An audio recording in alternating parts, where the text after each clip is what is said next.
एकदा अशा बाजरीच्या वड्या करून ठेवल्या तर आपण वर्षभर खाऊ शकतो. केव्हाही, उन्हाळ्यात, पावसाळ्यात, कधीही आपण ह्या बाजरीच्या वड्या खाऊ शकतो. अतिशय सुंदर भाजी लागते यांची.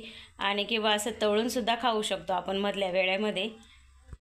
नमस्कार मैत्रिणींनो, स्वागत आहे तुमचं पुष्पा पाटील किचनमध्ये. खानदेशातील वाळवणाचा एक पदार्थ म्हणजे बाजरीच्या वड्या. ते खायला खूप सुंदर लागतात आणि आमरस असो, आमरसपुरी किंवा वरण भातासोबत तोंडी लावण्यासाठी खूपच भारी लागतात ह्या वड्या. ही रेसिपी करायला 6 ते 7 दिवस लागतात. 2 किलोच्या प्रमाणामध्ये आपल्याला वड्यांची रेसिपी बघायची आहे. तर त्यासाठी मी इथे 1.5 किलो बाजरी घेतलेली आहे. बघा, बाजरी एकदम स्वच्छ अशी करून घेतलेली आहे मी. आणि इकडे अर्धा किलो गहू घेतलेला आहे. हा पण व्यवस्थित असा स्वच्छ करून घेतलेला आहे. बाजरी आणि गहू आपल्याला स्वच्छ 2-3 पाण्याने धुवून काढायचे आहे आणि वेगळे वेगळे ठेवायचे, एकत्र करायचे नाही आहे त्यांना. तर आता पहिले मी बाजरी धुवून घेणार आहे. व्यवस्थित अशी चोळून आपल्याला बाजरी धुवून काढायची आहे, म्हणजे तिला जी माती लागलेली असते ना ती सुद्धा स्वच्छ धुवून निघेल. धूळ लागलेली असते किंवा बघा हे असे निघतात वरती, ते सुद्धा वरच्या आपल्याला काढून घ्यायचे आहेत. बाजरी आणि गहू इथे मी स्वच्छ धुवून घेतलेले आहेत 2-3 पाण्याने, अगदी स्वच्छ पाणी निघेपर्यंत. आता झाकण लावता येईल असं एक भांडं घ्यायचं आहे आपल्याला आणि त्याच्यामध्ये हे गहू टाकून घ्यायचे आहेत.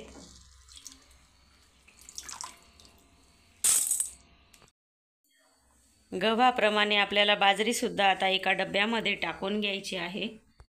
बाजरी आपल्याला रोळून टाकायची आहे. तिच्यामध्ये जर खडे काही असतील तर ते निघून जातात रोळल्यामुळे. असं केल्याने बाजरी वरती येते आणि खडे खाली राहतात. हे बघा, या पद्धतीने वरती बाजरी काढायची आहे.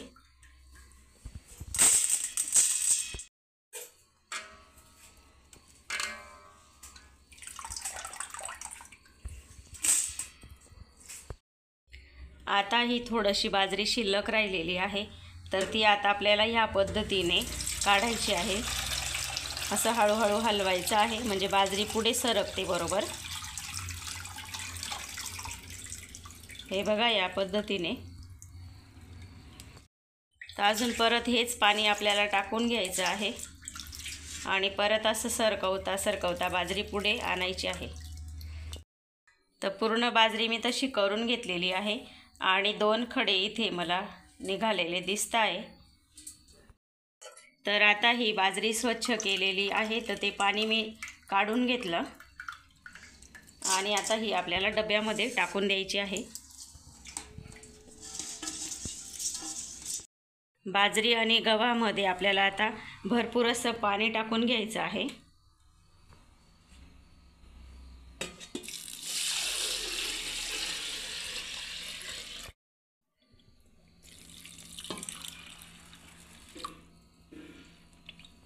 अशा पद्धतीने मी बघा भरपूर असं पाणी टाकून घेतलेलं आहे, कारण हे गहू आणि बाजरी कसं फुलून येतं ना, त्याच्यासाठी आपल्याला भरपूर पाणी पण घालायचं आहे आणि भांडंसुद्धा आपल्याला मोठंच वापरायचं आहे. तर आता आपल्याला असंच हे 3 दिवस ठेवायचं आहे आणि 4थ्या दिवशी आपल्याला याला दळायचं आहे. मध्ये 2 दिवस आपल्याला याच्यातलं पाणी काढून घ्यायचं आहे, बाजरी आणि गव्हामधलं, आणि दुसरं पाणी टाकायचं आहे. तर आता आपल्याला यांचे झाकण लावून आणि व्यवस्थित जागेवर ठेवून द्यायचं आहे. बाजरी भिजवून आज आपल्याला 4था दिवस झालेला आहे. हे बघा किती फेस आलेला आहे बाजरीमध्ये. तर हे सर्व पाणी आता आपल्याला काढून घ्यायचं आहे आधी. 3 दिवस पूर्ण होऊन आज 4था दिवस आहे. तर बघा किती फेस आलेला आहे आणि आंबट असा वास पण येतोय. तर हे पाणी आता आपण काढून घ्यायचं आहे. मध्ये सुद्धा आपण पाणी बदलवत होतो त्याचं. याच्यामध्ये आता आपण दुसरं पाणी घालून आणि स्वच्छ अशी बाजरी धुवून काढायची आहे, म्हणजे तिच्यामधला जो आंबट वास आहे तो पण निघून जाईल.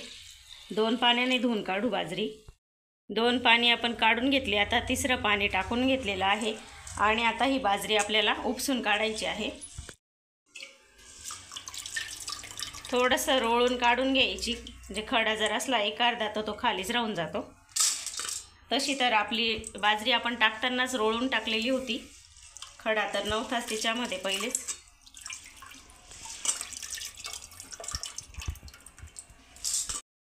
बाजरी उपसून घेतलेली आहे आणि बाजरीप्रमाणेच आता गहूसुद्धा आपल्याला 2 पाण्याने धुवून काढायचे, हलक्या हाताने धुवायचे, कारण गहू जास्त भिजलेले असतात, त्यामुळे अगदीच जोर लावून नाही धुवायचे, असं हलक्या हाताने धुवायचे त्यांना.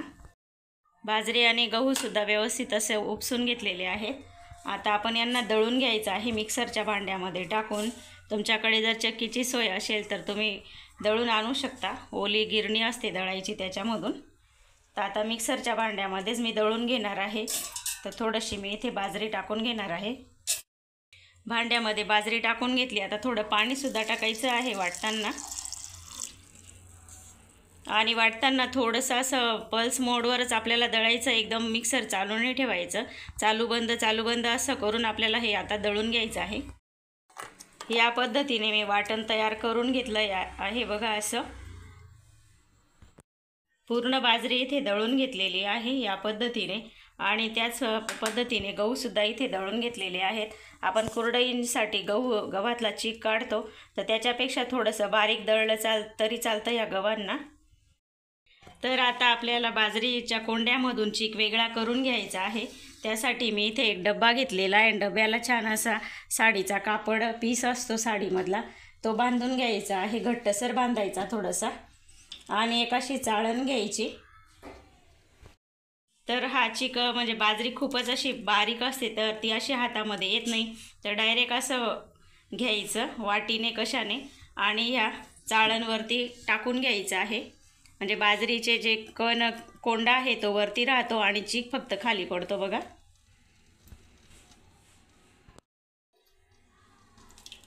असं या पद्धतीने टाकून घ्यायचं आहे. या कोंड्यामधला चीकसुद्धा असा छान असा पिळून घ्यायचा आहे. तर बघा या पद्धतीने कोंडा निघतो. तर यालासुद्धा असंच ठेवून द्यायचं आहे. परत आपल्याला एकदा धुवायचं आहे त्याला. हा कपड्यावरती गाळलेला चीकसुद्धा आपल्याला असा हातानेच असं चाळून आणि गाळून घ्यायचा आहे. चीक गाळून घेतल्यानंतर बघा अशी ताम राहते बाजरीची सुद्धा, म्हणजे बारीक असा हा कोंडा राहतो, तो गळत नाही फडका असं आपण बांधून घेतलं व्यवस्थित. तर याला थोडंसं पाणी टाकून आपण धुवून घेऊ, म्हणजे थोडाफार त्याच्यामध्ये चीक असेल तर तो सुद्धा निघून जातो.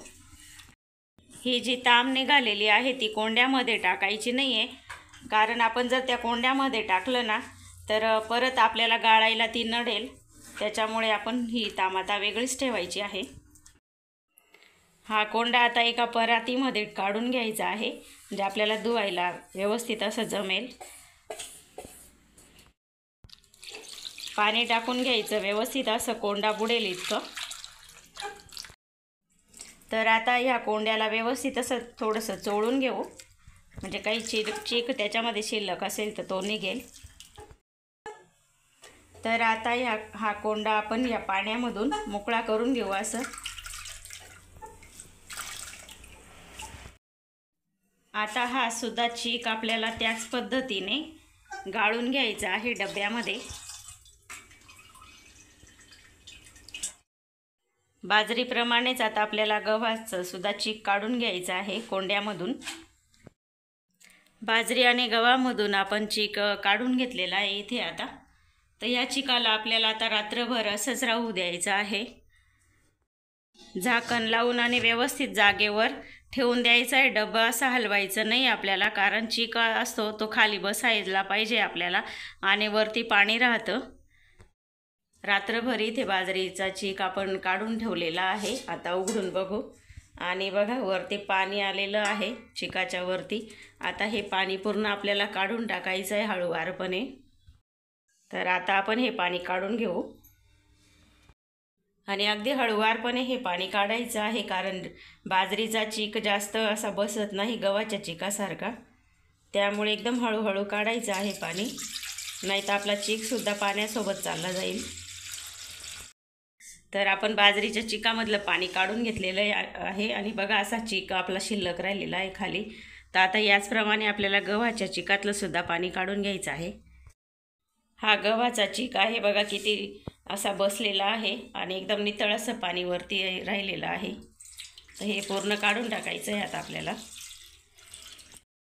आता आपण टेरेसवरती आलेलो आहोत आणि आता हे चीक आपल्याला मोडून घ्यायचे आहेत. व्यवस्थित असे खाली बसलेले असतात त्यांना पूर्ण असं एकजीव करून घ्यायचं आहे. गव्हाचा चीकसुद्धा आता आपल्याला मोडून घ्यायचा आहे आणि एकदम घट्ट असा बसलेला आहे. हा बघा असा. दोघं चीक आता आपल्याला मिक्स करून घ्यायचे आहे. तर मी गव्हाच्या चिकामध्येच बाजरीचा सुद्धा टाकून घेत आहे. हा चीक आपल्याला शिजवून घ्यायचा आहे वडे करण्यासाठी. त्याच्यासाठी मी मोठं पातेलं गॅसवर ठेवलेलं आहे, व्यवस्थित आपल्याला ते शिजवता यावं म्हणून.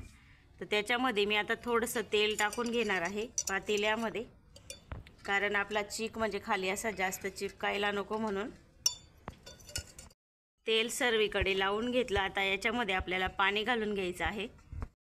आपला हा जो चीक जेवढा भरलेला आहे ना, तर त्याच्या 1.5 पट आपल्याला पाणी ओतून घ्यायचं आहे पातेल्यामध्ये. तर पाणी टाकून घेतलेलं आहे आपण. आता झाकण ठेवून पाण्याला उकळी आणून घ्यायची आहे. पाण्याला उकळी येत आहे तोपर्यंत आपण साहित्य बघून घ्यायचं आहे. तर इथे मी पाव चम्मच हिंग घेतलेला आहे आणि 1 चम्मच मीठ घेतलेलं आहे. ओवा घेतलेले आहे 1 चम्मच, जिरं घेतलेलं आहे 1 चम्मच, बडीशेप 1 चम्मच आहे, 20 ते 25 लसूणच्या पाकळ्या आणि मूठभर कोथिंबीर बारीक पेस्ट करून घेतलेली आहे आणि 1 चम्मच मिरची पावडर घेतलेली आहे. तर सर्व माप मी ह्या चम्मचने घेतलेला आहे, जो आपण रोज जेवणामध्ये वापरतो. थोडासा खोलकट आहे. मिठाचं प्रमाण मी चेक करून अजून लागलं तर टाकणार आहे. पाण्याला उकळी आलेली आहे. आता आपल्याला हे सर्व साहित्य घालून घ्यायचं आहे.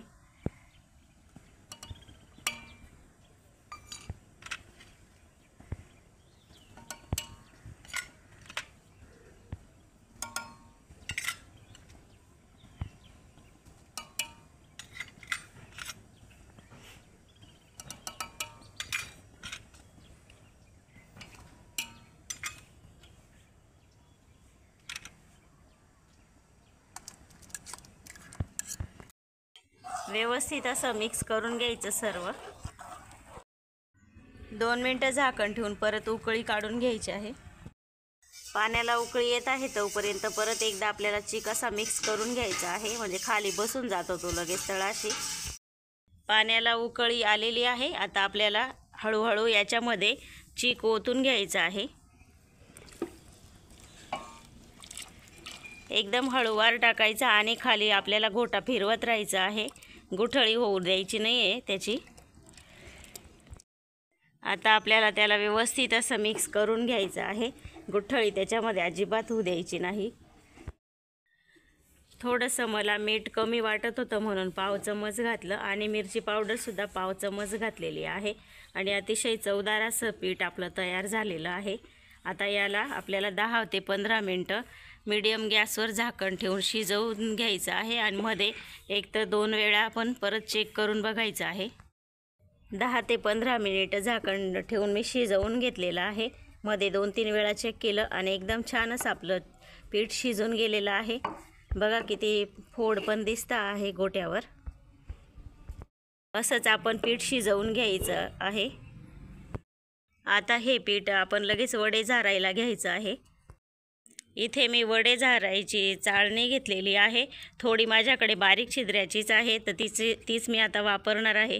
याची पेशल वेगळी येते पण ती माझ्याकडे नाही आहे. तर पीठ आपलं गरम आहे म्हणून मी तांब्या घेतलेला आहे. असं रगडून आणि टाकायचं आहे.